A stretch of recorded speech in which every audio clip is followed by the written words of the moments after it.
Hello and welcome to Michelle Sews Again. I'm Michelle. Today I am in the midst of my 30 days of sewing hashtags. It's a self-challenge. It's not like out there for everybody, but anybody that wants to join in, you're more than welcome. And I've already missed one day because we had some flooding due to a neighbor's washing machine overflowing. That took up one of my days that I wasn't able to get a video up. So the good news is this is just a hobby for me. So if I miss a day, you know, I might have missed my goal, but it's not a big deal, right? Okay, so today I've got 2 hashtags for the price of one. And it's going to be an update on my work from home module sew along, hashtag wfhmodulesewalong, sew along, that Whitney from Tomcat Stitchery started back in fall. So I'm way behind. Back on the floor over there are some additional pieces that I still have to make. But today's review, I'm reviewing the seamworkemmie blouse. And it's filling 2, like I said, 2 hashtags, the work from home module sew along and also the Sew That Pattern Now 2021 hashtag that's being hosted on Instagram. I want to make sure I get everybody's names right, by Sew It Curly, Coffee and Thread, and Just Add Fabric. So go check out their pages on Instagram. They talk about the challenge. There are some prizes. And basically the gist of it is, it's kind of similar to the Frugal Frocks 2021 challenge that was hosted last month by Sam from Frugalissima and Ruan from Yorkshire Sew Girl, in that they want you to use a pattern from your stash. So the Frugal Frocks was using a free pattern and fabric from your stash, and this challenge is basically saying, okay, we all have a bunch of patterns. We wanted to make them at one time. What has stopped us? Probably the next new shiny thing has come out. But there's probably at least one, if not many, many patterns in your stash that you've really been wanting to make and you just haven't made the time to do it. So this is just a challenge to push you to get that pattern made. So this is a pattern that I have been wanting to make since I got it. So I'm kind of killing 2 birds with 1 stone today. So the pattern that I am talking about is the seamworkemmie, and I'm going to describe it. I'm going to use the website's description just so that I don't mess it up.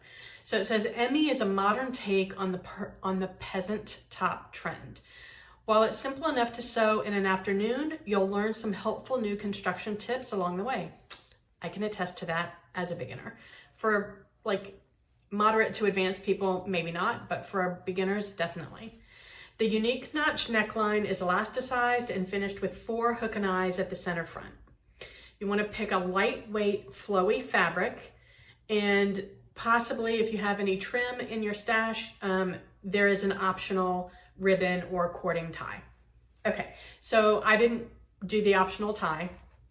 And what I want to do today is talk you through a couple of mistakes that I made, things that I liked about the pattern, things that I didn't like about the pattern, and my overall opinion. All right, so based on my measurements, my bust is 51.5, waist is 46.5, and hips are 53. I was in between the 22 and 24. Because it is kind of a loose fit, boxy style, and there's a decent amount of ease, I went with the 22, which says that it's for bust 50, waist 43, and hips 54. I used some fabric from my stash. So I had bought this fabric last year during my Zinks visit, and I have a video about that haul, and I'll talk a little bit more about the fabric in a little bit when I get to my likes and dislikes. Okay. Or actually my mistakes. All right, so I've described the top. Now I want to tell you about the mistakes that I made. So really only 2 and nothing major. One is, I read the description, I saw the picture on the model, which I'll put up here, And I know that it's a short top. It's not cropped because it's not like mid stomach or anything, but it is on the shorter side. And I prefer for my tops to go to the lower side of my hips rather than the top side of my hips, just for comfort, or, you know, to make myself feel more comfortable. And so I should have lengthened the top. I think I was thinking, because a lot of times things that fit me this way tend to expect the person to be tall. I am only 5'1". So typically when I find things, even if they are on the shorter length side, when they fit me this way, then I'm usually happy with the length. That didn't happen this time. I should have measured the pattern. That was my mistake, is not measuring the pattern, because I would have lengthened it.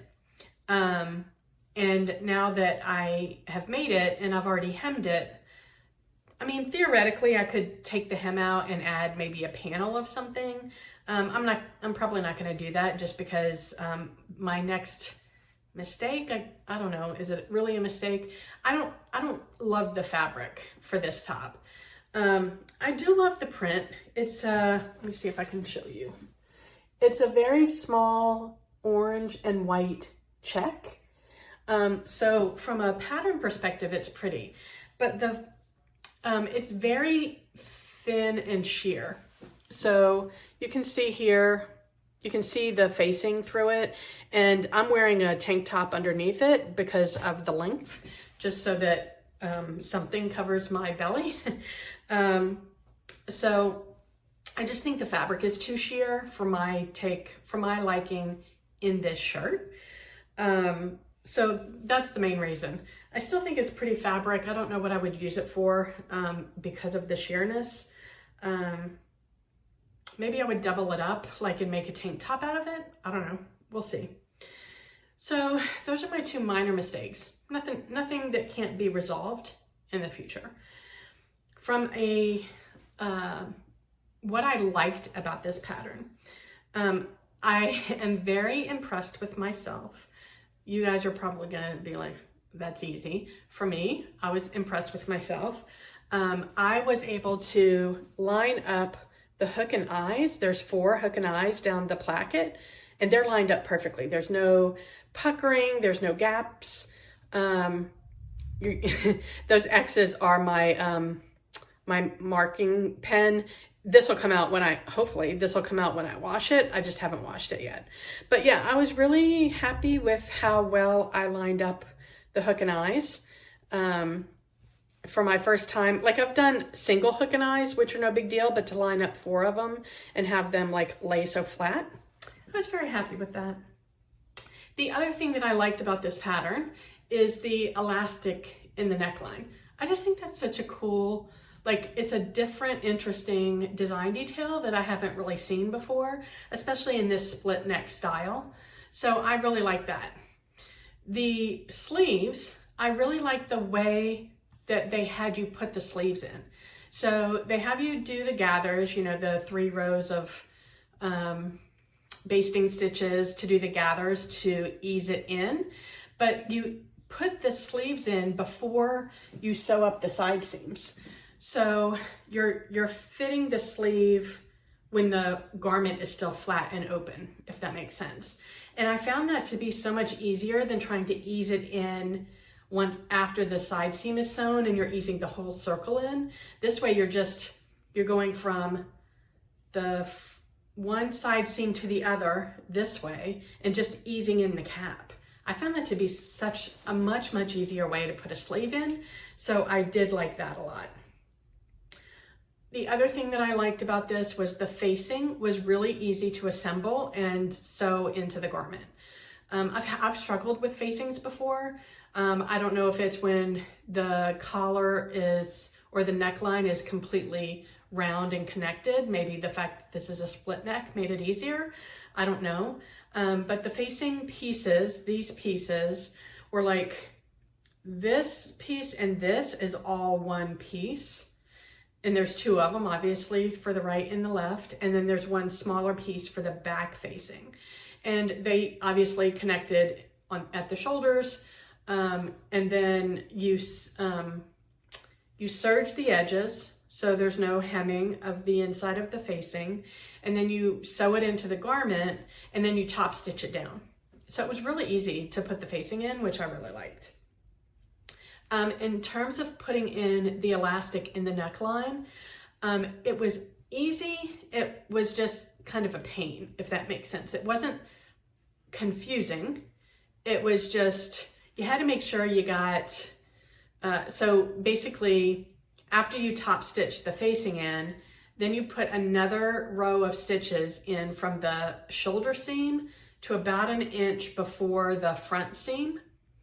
And that made the casing for the elastic. And then you unpick the top stitching right up here in the corner so that you can feed the elastic all the way through to the end and hold it down. And then you put your top stitching back in, which secures the elastic in that seam.